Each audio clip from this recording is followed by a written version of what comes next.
저는 오늘 빌립보 4장 1절로 9절 말씀을 가지고 관용의 마음으로 라는 제목으로 함께 은혜를 나누고자 합니다. 우리는 코로나 팬데믹 사태를 인해서 빌립보서 말씀을 쭉 봐오다가 다른 말씀들을 보기 시작했습니다. 그런데 지난 한 달 동안 다시 빌립보서를 우리가 펴들고 보기 시작했습니다. 이번에는 제가 빌립보서를 다시 보면서 계속해서 반복하고 강조하고 있는 단어가 하나 있습니다. 그것은 마음이라는 단어입니다. 제가 이 마음이라는 렌즈를 끼고 계속 본문 말씀을 읽고 묵상하면서 설교 말씀을 준비하려고 했습니다. 여러분 기억하시겠지만 다시 빌립보서를 보기 시작하면서 전했던 첫 번째 말씀 제목이 두렵고 떨림으로였습니다. 그때 이 두렵고 떨리는 마음으로 우리가 끝까지 구원을 이루자라고 했습니다. 그리고 그 다음 주에는 마음의 할례를이었어요. 그러니까 유대인들이 자랑스럽게 여겼던 이 밖으로 드러나는 육체의 할례를 중요하게 여기는 것이 아니라 마음의 할례, 즉 마음의 회개와 돌이킴을 우리가 중요하게 여기자라고 말씀드렸습니다. 그 다음 주에는 예수를 얻기 위해서라는 제목이었는데 거기서는 우리 마음의 가치관이 예수를 만나면 변화된다라는 거였어요. 그래서 제가 이런 질문을 드렸죠. 여러분은 예수님을 만나시고 마음에 어떤 가치관의 변화를 경험하셨습니까? 그 다음 주에 지난주에는 사도 바울의 마음이라는 제목으로 말씀을 드렸습니다. 사도 바울은 복음을 위해서 오직 복음을 위해서 자신이 가졌던 모든 것들을 배설물과 같이 여겼다라고 고백했어요. 그러면서 빌립보서 성도들에게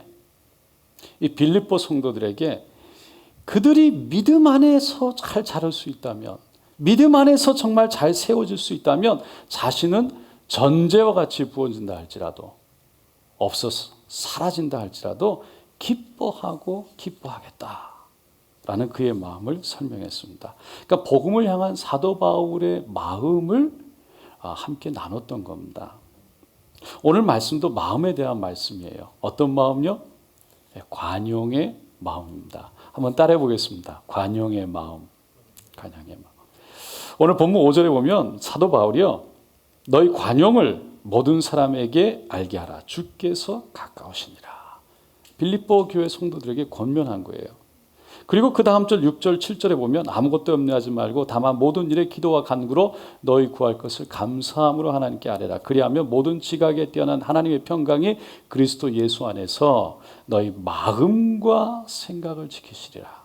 그러니까 어떤 힘들고 어려움 때문에 우리가 기도를 하면 하나님이 하나님의 평강으로 우리의 마음과 생각을 지켜주신다는 거예요. 다시 말해서 어려운 일이 있을 때 우리가 기도를 하면 하나님이 응답을 하시는데 그 가장 중요한 응답, 가장 먼저 주시는 응답이 우리의 마음과 생각을 지켜주시는, 평강 가운데 지켜주시는 응답을 주신다는 거죠. 그만큼 마음이 중요하다는 겁니다. 그래서 지혜의 왕이었던 솔로몬도 잠언서 4장 23절에 모든 지킬 만한 것 중에 더욱 내 마음을 지키라. 생명의 근원이 이에서 남이니라. 그러니까 마음에서부터 생명의 근원이 나온다는 거예요. 이 말은 마음에는 생명을 지킬 수 있는 놀라운 능력이 있다는 거예요. 그런 놀라운 능력이 있는, 위대한 능력이 있는 이 마음에 지금 사도 바울은 오늘 본문에서 어려움이 있고 아픔이 있는 그 빌립보 교회 성도들에게 관용의 마음을 담으라고 권면하고 있는 겁니다. 지난주에도 말씀을 드렸지만 빌립보 교회에는 세 가지 어려운 일이 있었습니다. 문제가 있었죠. 그 중에 하나가 유오디아와 순두계라는 여성 리더가 서로 싸워서 불화와 이 갈등을 일으킨 거예요. 빌립보 교회 빌립보 교회 안에 그들의 입지는 굉장히 견고했고 굉장히 중요했습니다. 만약 그렇지 않았더라면 사도 바울이 실명까지, 이름까지 거론할 필요가 없었을 겁니다. 두 사람은 한때 사도 바울이 복음을 전할 때 옆에서 정말 전심으로 헌신적으로 도왔던 그런 사람들이었어요. 빌립보 교회가 세워질 때 정말 주춧돌과 같은 개척 멤버들이었어요. 그런데 무슨 이유였던지 서로 간에 불화가 일어나게 된 거예요. 원래 유오디아라는 이름에는 이 좋은 향기라는 뜻이 있고 순두개라는 이름에는 행운이라는 뜻이 있습니다. 그런데 서로 교회에서 싸우다 보니까 좋은 향기가 아니라 악취, 행운이 아니라 불행만 풍기는 전하는 그런 사람이 되어버리고 말았습니다. 그래서 사도 바울이 서로에게 관용으로 대할 것을 권면한 겁니다. 그리고는 그렇게 관용으로 대해야 될 이유를 바로 5절 뒷부분에 가면 이렇게 설명합니다. 주께서 가까우시니라. 주님 오실 날이 그리 멀지 않았다는 거예요. 여러분, 주님이 오시면요, 내가 잘했네, 네가 잘했네, 이거 아무 소용 없습니다. 그때는요, 예수를 믿느냐 안 믿느냐로 갈리는 거예요. 그러니까 서로 감정 싸움으로 시간 낭비하지 말고 관용으로 하나 되어서 복음 전하는 일에 서로 마음을 쏟으라는 겁니다. 오늘 본문을 보면 그러므로라고 시작합니다.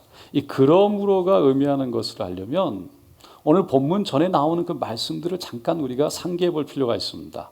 앞에서도 말씀드렸지만 지난주 설교 제목이 사도 바울의 마음이었어요.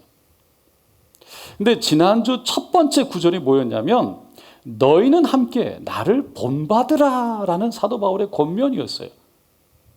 그것은 자신과 같이 예수를 믿어서 복음 선포하는 일에 자신의 마음과 같은 마음으로 함께 하자라는 의미였다고 설명드렸습니다. 그는 그렇게 오직 한 가지, 복음이 전해지기만 한다면 내가 사는 것도 그리스도니 내가 죽는 것도 유익하다라는 고백했어요. 그러니까 자신은 어떻게 돼도 상관이 없다는 거죠. 그러한 그의 마음이 빌립보서 전체 속에 흐르고 있는 그의 마음입니다. 그러한 그 마음을 가졌던 이유가 지난주에도 말씀드렸던 것처럼 다른 데 있는 것이 아니라 예수 안에서 하나님이 부르신 그 하늘의 부름의 상을 그는 분명히 믿었고 알았고 확신했기 때문이라고 그랬어요. 그래서 지난주 본문 말씀 마지막 구절인 3장 20절 21절에 보니까 그가 이렇게 고백합니다. 한번 다 같이 읽어보겠습니다. 그러나 우리 시민권은 하늘에 있는지라 거기로부터 구원하는 자 곧 주 예수 그리스도를 기다리노니 그는 만물을 자기에게 복종하게 하실 수 있는 자의 역사로 우리의 낮은 몸을 자기 영광의 몸의 형체와 같이 변하게 하시리라. 우리의 시민권은 하늘에 있는 줄로 믿습니다. 우리는 하늘에 속한 사람이라는 거예요. 이 말씀이 오늘 말씀 본문 바로 전에 나오는 말씀이에요. 그러니까 오늘 그 말씀과 본문 전에 나오는 말씀을 서로 연결해서 그러므로와 함께 붙여서 이해해 본다면 우리는 하늘에 속한 사람이고 그 하늘 천국을 믿기 때문에 다시 말해서 예수님이 다시 오시면 우리의 육체가 변화돼서 영광스러운 몸으로 변화돼 천국으로 갈 것이기 때문에 우리의 관용을 이 땅에 사는 동안에 모든 사람에게 알게 하라라고 말하고 있는 겁니다. 사랑하는 성도 여러분, 하늘에 속한 믿음의 성도 여러분은 여러분의 관용을 모든 사람에게 알게 하고 싶으십니까? 여러분 안에 있는 관용을 베풀며 살기를 원하십니까? 할렐루야. 아멘인 줄로 믿습니다. 그러면 관용이란 무엇일까요? 어떻게 하는 것이 우리의 관용을 모든 사람에게 알게 할 수 있을까요? 오늘 본문에서는 세 가지로 얘기하고 있습니다.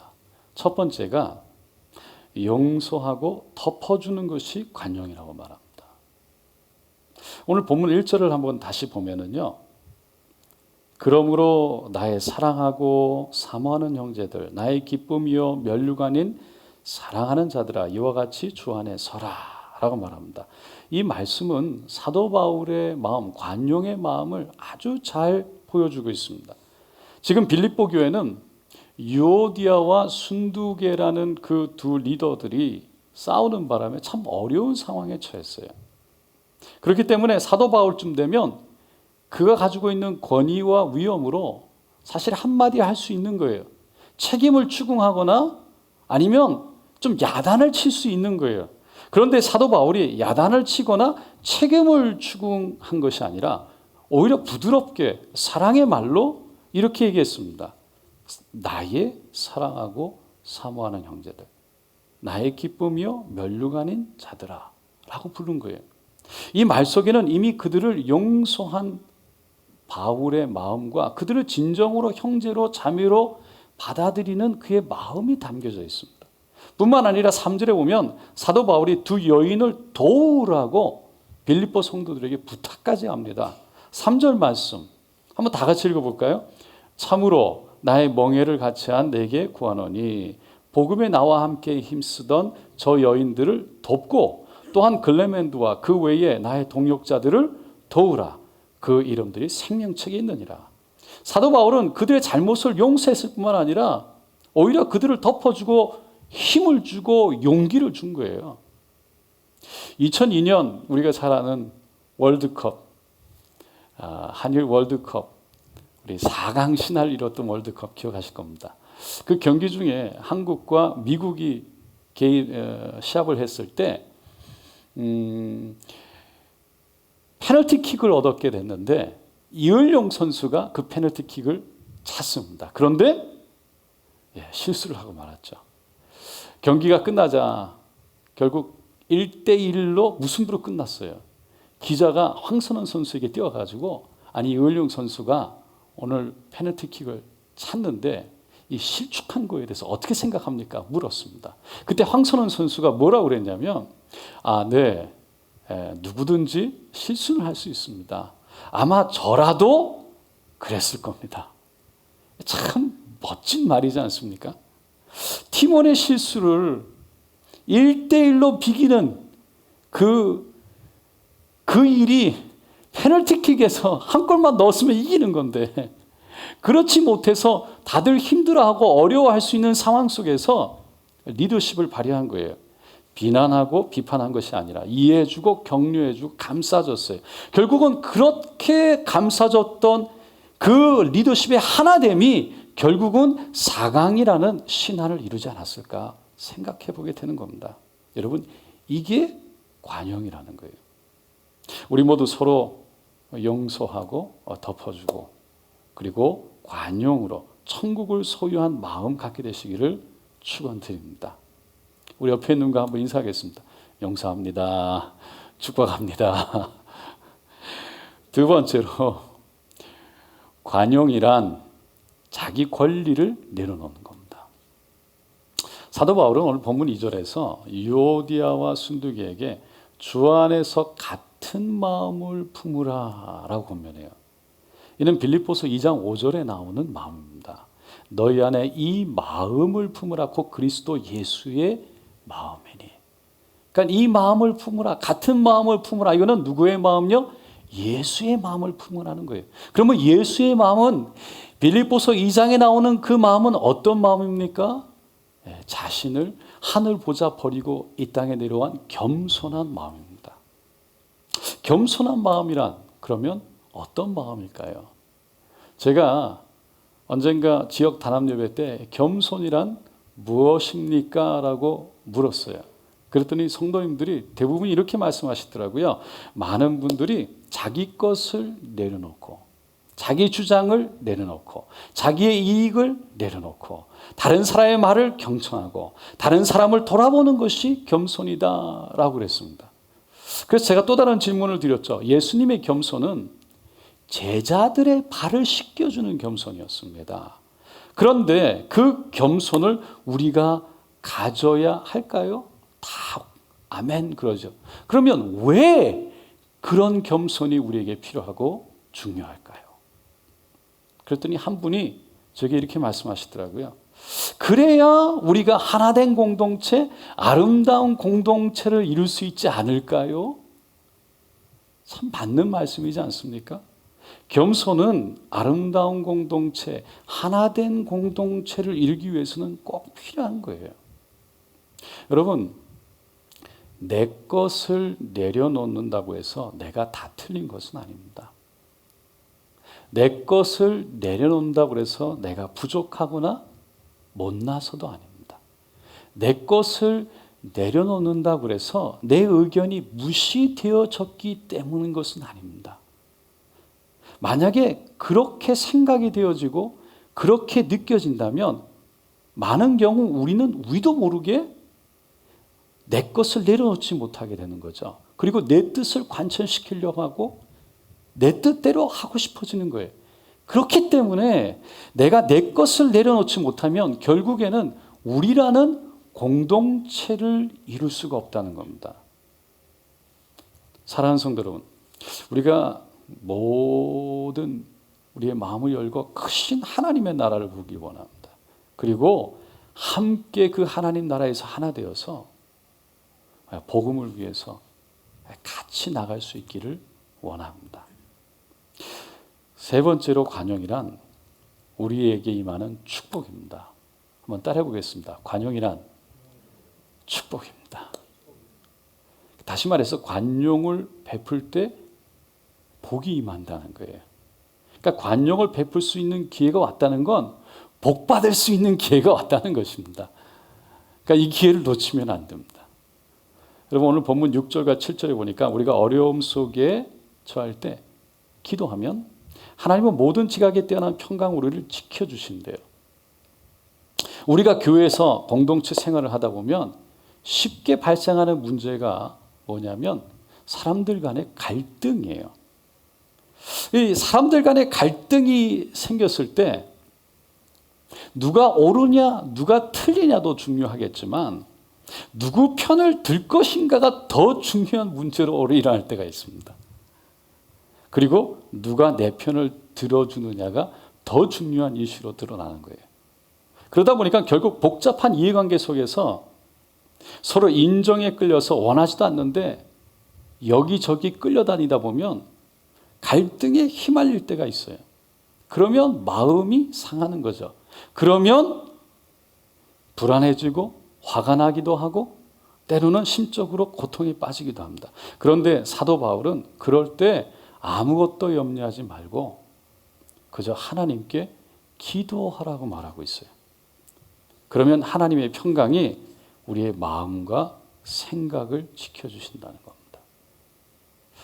그러니까 갈등이 있을 때 주님께 맡기면 그리고 기도하면 누가 옳으냐 틀리냐를 뛰어넘는 하나님의 평강 가운데 그 안에 평강 안에 거하게 된다는 겁니다. 그럴 때 그 평강 안에서 우리는 관용을 베풀 수 있는 거예요. 그리고 그 관용이 결국에는 하나님의 응답이고 축복이라는 겁니다. 여러분, 우리가 관용을 베풀면 밖으로 드러나는 것이 뭐냐면 내가 손해보는 것 같고 내가 미치는 것 같은 거예요. 그런데 주님은 다 아시는 줄로 믿습니다. 믿으십니까? 그 주님이 갚아주시는 거예요. 그것을 믿는 게 그리스도인이에요. 하나님은 살아계셔서 공의로 판단하시고 행하시는 분이라는 사실을 믿는 사람들이 그리스도인이라는 거예요. 하나님이 하신다. 그래서 하나님은 살아계셔서 하나님께 맡기면 하나님이 책임져 주신다는 거죠. 그래서 우리 힘으로 해결하려고 하는 것이 아니라 하나님 살아계신 걸 믿기 때문에 주님 앞에 기도하는 거예요. 창세기 13장에 보면 아브라함이 기근 때문에 가나안 땅에 살다가 애굽으로 내려가죠. 그곳에서 아내를 누이 동생이라 속였다가 사례를 빼앗길 뻔했죠. 잃어버릴 뻔했죠. 그때 하나님 도와주셔서 사례도 찾고 아내도 찾고 그리고 많은 재물을 얻어서 다시 가나안 땅으로 오게 됩니다. 그런데 새로운 문제를 만나게 됩니다. 이번엔 재산이 많아서였어요. 롯의 이 아브라함의 조카 롯의 목자들과 아브라함의 목자들이 많은 양떼들을 서로 먹이겠다고 싸우기 시작했어요. 그때 아브라함이 조카 롯을 불러가지고 너 눈앞에 지금 이렇게 많은 땅이 있지 않느냐, 나를 이제는 떠나라. 그러면서 너가 좌하면 내가 우하고 너가 우하면 내가 좌하겠다, 좌로 가겠다라고 얘기를 하죠. 여러분 생각해 보세요. 삼촌인데, 그러면 삼촌으로서 내가 보니까 이 땅이 좋은 것 같아, 그리고 먼저 삼촌으로서 자기가 선택하고 내가 먼저 갈 테니까 나머지 너가 알아서 해, 그렇게 할 수도 있는 거죠. 그런데 아브라함은 조카 롯에게 먼저 좋은 땅을 선택할 수 있는 그 선택권을 줬던 겁니다. 관용을 허락한 거예요. 롯은 그 말에 자기 눈에 보기에 좋은 땅을 선택합니다. 그리고 그곳을 가는데 그 기름진 땅, 그곳은 바로 우리가 많은 죄가 관영했던 이 소돔과 고모라 땅이었죠.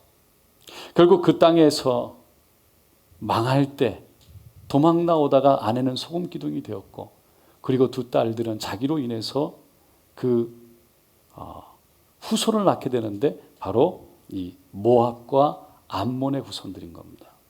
다시 말해서 아브라함의 복, 구원의 복에서부터 멀어지게 된 거예요. 그런데 관용을 베풀었던 아브라함은 하나님께서 너는 눈을 들어 너 있는 곳에서 동서남북을 바라보라. 보이는 땅을 내가 너와 내 자손에게 주리니 영원히 이르리라 축복해 주셨습니다. 여러분, 이것이 하나님의 법칙이에요. 관용을 베풀면 하나님이 책임져 주신대요. 그것을 믿는 게, 살아계신 하나님을 믿는 게 바로 그리스도인이라는 거예요. 하나님은 아시고 복을 주시는데, 여러분 진짜 복, 더 큰 복이 있습니다. 하늘에 쌓는 복입니다. 하늘에 쌓이는 복입니다. 저에게 가끔 성도님들이 이렇게 물어보세요. 이렇게 말씀하세요. 목회하시면서 얼마나 힘드세요? 많은 사람들을 상대하시느라 얼마나 어려우세요? 이런 말 저런 말 다 들으면서 힘들지 않으세요? 그러면서 질문하죠. 그렇게 힘들 때 어떻게 하세요? 어떻게 감당하세요? 안 힘드세요? 언젠가 새벽에 기도하고 있을 때였습니다. 하나님이, 제가 마음속에 하나님 앞에 기도할 때 하나님, 이 사람 힘들게 하고, 저 사람도 힘들게 하고, 이 사람은 이렇게 얘기하고, 저 사람은 저렇게 얘기하네요. 기도하는데 갑자기 제 마음속에 드는 한 가지 생각이 있었어요. 그것은 나 같은 사람이 감히 핍박을 받다니 라는 마음이었어요. 깨달음이었어요. 그러면서 제 안에 막 감사가 흘러넘치기 시작했어요. 무슨 말이냐면, 내가 여기 섬기는 것이 누가 알아주던 안 알아주던 정말 주님을 위해서라면, 하나님의 나라를 위해서라면, 그것을 하나님이 아신다면, 그로 인해 겪게 되는 모든 힘들고 어려운 일들은 하나님 입장에서 보면은 저에게 핍박이 될 수도 있겠다라는 생각이 든 거예요. 제가 지금 누가 옳다 그르다를 말하는 게 아닙니다. 그냥 제가 하나님 앞에서 다른 마음 없이 주님을 위해서 여기에 있다면, 제가 주어진 일을 하는 과정 속에서 아픔이 있고 고통이 있고 어려운 일을 겪게 된다면, 그것은 내가 하나님 앞에서 하나님 보시기에 나에게는 핍박이 될 수도 있겠다는 거예요. 이거는 저에게만 해당하는 것이 아닙니다. 여러분 모두에게 다 해당하는 말이에요. 그러면서 드는 것이 무슨 마음이냐면, 감히 내가 누구이기에, 난 정말 아무것도 아닌데, 감히 나 같은 사람이 어떻게 예수님을 위해서, 복음을 위해서 그렇게 핍박까지 받을 수 있는 자리로 인도하시는가. 이게 놀랍더라고요. 나 같은, 여러분 핍박이라고 하면 예수님의 제자들, 사도 바울과 같은 막 대단한 사람들이 핍박을 받는 걸로 생각하잖아요. 그리고 그 핍박에 대해서 하나님이 얼마나 하늘에서 영광스럽게 그 사람들을 생각할까? 얼마나 귀한 사람들로 생각할까? 제가 일부에 뵀던 얘기는 안 했는데 어느 목사님이 천국에 갔대요. 그런데 예수를 믿기 전에 그 목사님이요, 그 사모님을 그렇게 핍박을 했대요. 교회 가면 교회 간다고 때리고. 그런데 하루는 돌멩이를 들어가지고 뒤에다가 그냥 머리를 탁 찍었는데 피가 났는데 천국 갔더니 그 뒤가 머리가 막 다이아몬드처럼 번쩍번쩍 빛나더라는 거예요. 핍박받은 하나님의 영광이. 제가 지금 말씀드리는 건, 여러분, 나 같은 자도 정말 너무나 작은, 비교할 수 없는, 너무나 부끄러운 그런 작은 어려움, 그런 작은 아픔, 그걸 핍박이라고 표현을 했지만 주님을 위해서 내가 그 자리에 있을 수 있다는 그 자체가 그게 은혜다는 거죠. 그게 감사하더라고요. 왜요? 하늘에 상급이 쌓이니까. 하나님이 아시니까. 근데 그게 깨달아지는데 저를 힘들게 한 그분들이 오히려 감사한 거예요. 나로 천국 가서 이런 아픔 속에 내가 이것을 다 지나가면서 하나님께서 부어주시는 그 복을 내가 받게 하구나. 그러니까 감사가 막 흘러 넘치니까요, 용서고 뭐고 다 필요 없더라고요. 그냥 감사가 넘치는 거예요. 여러분 중에 어쩌면 자기가 뭔데 무슨 자기가 핍박까지 받는다고 생각하지? 라고 생각하시는 분이 있을지 모르겠어요. 근데 제가 이 말씀을 드리는 이유는 제가 이렇게 생각합니다라고 말씀드리는 것도 아니고, 또 제가 무슨 대단한 사람이라고 말씀드리려고 하는 것도 아닙니다. 제가 경험해 보니까 그런 예수를 위해서, 예수 때문에 내가 그런 어려움과 아픔을 경험한다는 그 자체가 복이라는 것이 깨달아지고 나니까 그게 감사가 되고, 그 감사 가운데 내 안에 하나님의 평강이 들어오니까 관용의 마음이 저절로 이루어지더라는 거죠. 그래서 여러분도 그렇게 생각하시라고 말씀드리는 거예요. 정말 주님을 위해서 그 자리에서 섬기고 계시다면.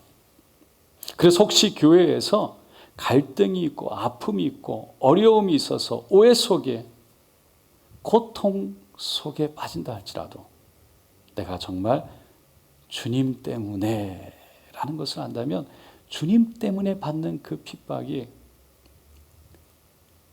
여러분 나가서 자랑하라는 것이 아니고 내가 이런 핍박을 받습니다 자랑하라는 것이 아니라 정말 그것이 하나님의 은혜라는 것, 정말 그것이 복이라는 것을 잠잠히 믿고 또 확신하면서 하나님이 주시는 하늘의 위로를 받으시라는 겁니다. 그러면 하나님의 평강이 임하는 거예요.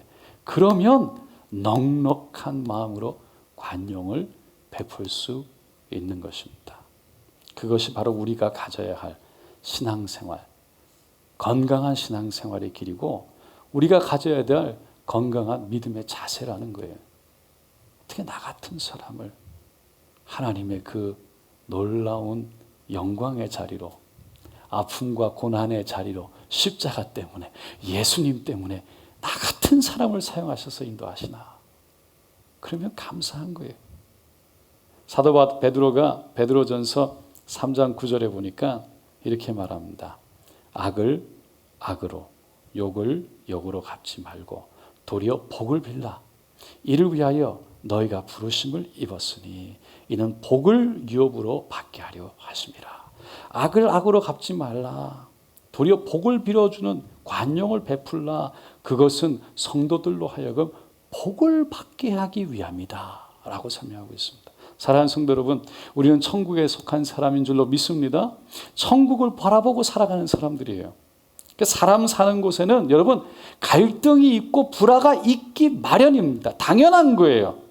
하지만 내가 주님을 위해서 그 자리에 있다면 다른 사람이 뭐라 그래도 하늘에 쌓이는 복을 바라보면서 관용의 마음, 넓은 마음, 서로를 품고 용서하고 격려하고 용기를 주고 복이 되는 마음, 오직 복음을 전하는 일에 함께 마음을 모아서 그렇게 하나 되어 나가시기를 예수님의 이름으로 축원드립니다. 아멘.